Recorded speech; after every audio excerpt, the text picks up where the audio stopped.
Today, I am going to be sharing with you a few tips on how to get your master's degree in America, especially if you are an immigrant.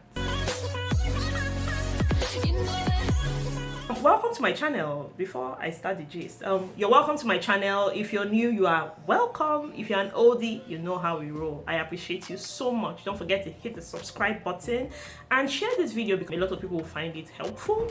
So yeah, please share this video. Today I'm going to be sharing a few things about some tips and basically what I did to get my master's degree as an immigrant in America. I realized that there are lots of immigrants that are thinking of earning a master's degree, right? So I'm like, you know what? Let me make a video because I just recently got my master's degree in strategic communications management. Yeah. Meanwhile, if you want to know about strategic communications management, let me know in the comment section. I can do a video explaining what the course is about, but I have always wanted to do communications from maybe 16, and I ended up doing law. So what I did was, since I did not even like law in the first place, I'm like, you know what, this is my chance to do what I really like, communications, and I went for it. So the first thing you have to do if you want to do a master's degree in America is research the school, research the course. Everybody is not going to do nursing. When you come to America, the next thing people tell you is go and do nursing now. You know nursing pays well. We're all not passionate about nursing.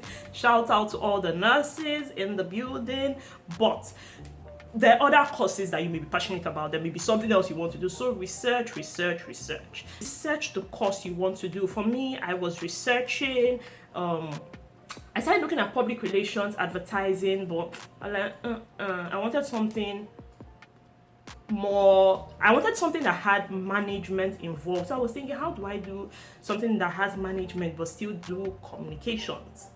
And then I found strategic communications management. I'm like, yes! So that was what I went for. So just make sure that you spend the time researching. Research the school. Research if you want to do online, if you want to do a blended program, so that if you go to campus and then you also do online, or if you want to just do campus only. I did online, but I did online because I live in Minnesota. I'm not going to drive. I live in the suburbs. I'm not going to drive from my house to school 45 minutes or 1 hour in the snow. So I just chose to do an online program. An online program is not as easy as people make it seem. It can be stressful. You're going to write a lot. So just know that if you're choosing an online program, it may be convenient with regards to driving and all that, but you're going to spend a lot of time writing. So just know that if you choose online, that's probably one of the things that you really have to invest in, spending time to write papers. Another thing you have to do is you have to maintain a relationship or have some kind of relationship with someone in your college back in Nigeria, someone in your Nigerian college or whichever college you attended. Have a relationship with someone in exams and records, especially if you schooled in Nigeria, because you're going to need your transcripts, right? Now, what's going to happen is that they're going to send your transcripts to an evaluation service. Now, that evaluation service would rate your transcripts, will rate your results, and they will convert them so that you can use this new result created by the evaluation service for your master's program. Does that make sense? So I used an evaluation service called WES. I'm going to put the full name.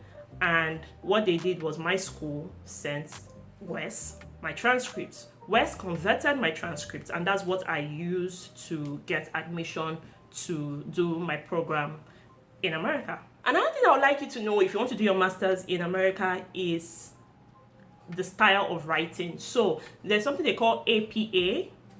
Wait, hold on, let me show you. So it's good that you know the style of writing. So there's something called APA. It's called the American Psychological Association Publication Manual. So this is what they use as their guide for their style of writing, which is quite different from our own style of writing in Nigeria. So the way we write our papers is quite different from the American style. So I think it's good that before you start your master's program, just look at this. You can check online. I'm going to add some of the websites that you can check online if you want to have some sort of guide on how to write APA style. And I'm saying this because when I did my first course, I was overwhelmed with APA. Like, they kept saying APA, it just kept stressing me out. I couldn't write like I should or like they expected, and that affected my first grade, of which if I had just brushed through this or just gone online and studied APA a bit and just had an idea of what it was, I wouldn't have it wouldn't have affected my grade the way it did on my first course in the program. So yeah, check out APA so you just have an idea what you're getting into with regards to writing your papers. Okay, another thing quickly I'll say is that if you are going to college here, if you're doing your master's program, you're going to need a loan. You might need a loan, except somehow you have some cash dollars to pay cash. But I took a loan, and you're going to get that from a lending or borrower service, or I can't remember what it's called, but your school will help you figure that out. But just get prepared that you're going to take a loan. Now, when you're taking a loan, the money may be sweating you in your eye. They're gonna offer you money that is higher than your tuition, okay?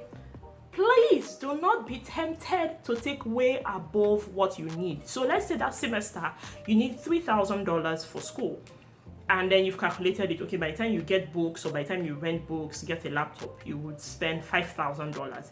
Take $5,000. Don't go and take $15,000 when you need $3,000. You know, because at the end of the day, I've realized that some people need $20,000. Their whole school fees is, let's say, $20,000. They end up taking like $50,000 or $60,000, and then when it's time to pay back, there's interest too on top of the loan that you've taken, you know. So it gets hard for them to pay back, and people start defaulting. So I think it's very, very important that you just use sense when you're taking your loan. So yeah, I think I've covered most of what you should know when you're trying to do your master's degree in America. If there's anything I missed, please let me know in the comments. If there are any questions you have, let me know as well. If you want me to shed light on the course I studied, Strategic Communications Management, please let me know. I'm also going to be sharing more about it on my Instagram, about the course, what it's like as a profession, and what it's like as a course in at the master's level. I'm going to be sharing that on my Instagram as well. So please follow me. And yeah, I wish you well if you're planning to do your master's degree in America. I hope that it works out for you. I hope that you do something that you like, or at least something that brings you good money. Yeah, until my next video. Bye.